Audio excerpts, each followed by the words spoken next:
Key concepts of the von Neumann architecture. The main components that make up a computer system are the central processing unit, which contains at least a control unit and an arithmetic logical unit. The memory unit, used to store instructions and other data. Input-output devices, to allow interfacing between the computer and the user. And the system bus, to allow transfer of data between components. The diagram shows how data flows between the various components of the computer. The CPU and main memory constantly share data between each other. Input and output devices are used to receive information from the user, giving processed information back.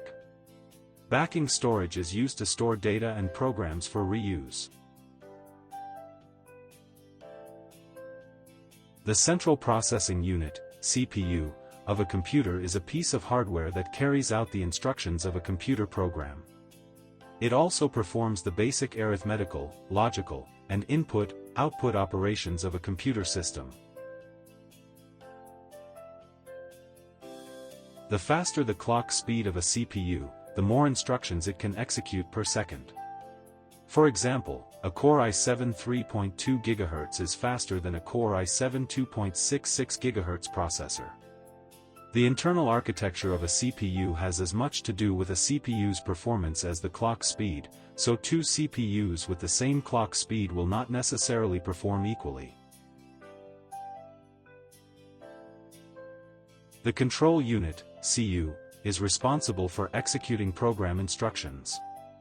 The arithmetic logic unit, ALU, contains circuits to perform a variety of arithmetical and logical operations, addition, subtraction, comparison, bit shifting, etc.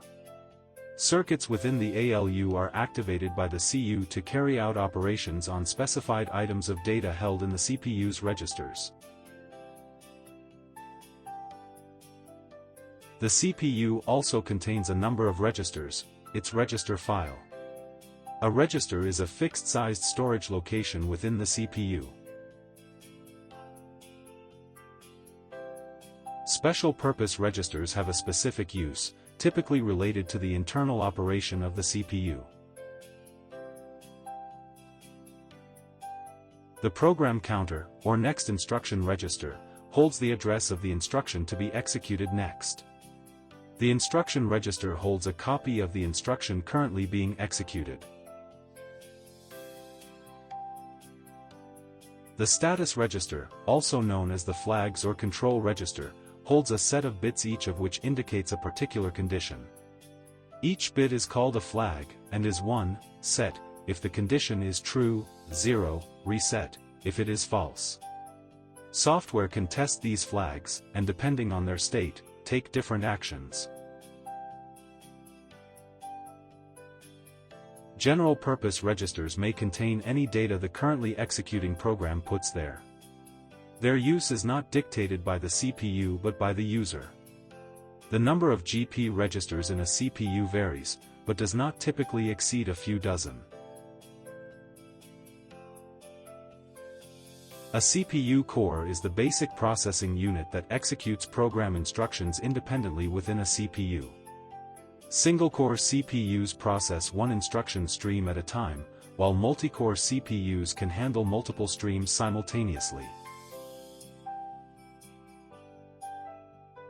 Multi-core CPUs improve performance by executing tasks in parallel, speeding up heavy computation applications. They enable smooth multitasking, allowing several applications to run simultaneously without slowdowns. Their designs reduce power consumption and heat by spreading workload across cores at lower speeds. The system bus is the electronic highway on which data travels within a computer, from one component to another. Basically, it is the conduit used by the entire system to communicate with the CPU. A bus is therefore a collection of wires and connectors through which the data is transmitted. A typical system bus consists of three parts: an address bus, a data bus and a control bus.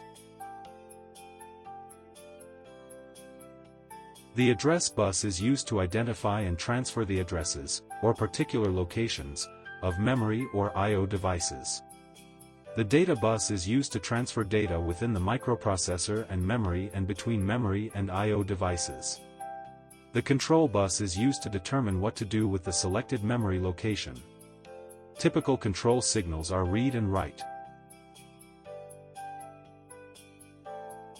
The size of a bus, known as its width, is important because it determines how much data can be transmitted at one time. For example, a 32-bit bus has 32 connectors that transmit 32 bits simultaneously and would be considered 32 bits wide.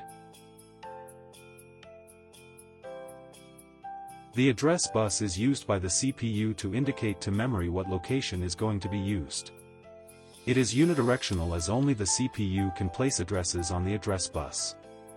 The data bus is bidirectional as both the CPU and memory can place data on the data bus. This is important to allow data to be read and written to memory by the CPU. The control bus is also bidirectional, as CPU and memory both need to send signals to each other to indicate a state change. For example, the CPU might want to let memory know that it needs to read data from it, while memory would need to tell the CPU when this data has actually been placed on the data bus. Note how the address bus is bidirectional with I/O devices. This is because when memory and I/O devices communicate with each other, they must indicate where data is to be sent. In the case of memory, it uses the address bus to indicate which I/O device is to be used. In the case of an input device, it uses the address bus to indicate where it will store its data. A word is a fixed-sized piece of data which is dictated by the CPU hardware architecture. The word size indicates the maximum possible number of bits that the CPU can process. So, word size could be as low as 4 bits or as high as 64 bits, depending on what a particular CPU can process simultaneously. Thank you for watching.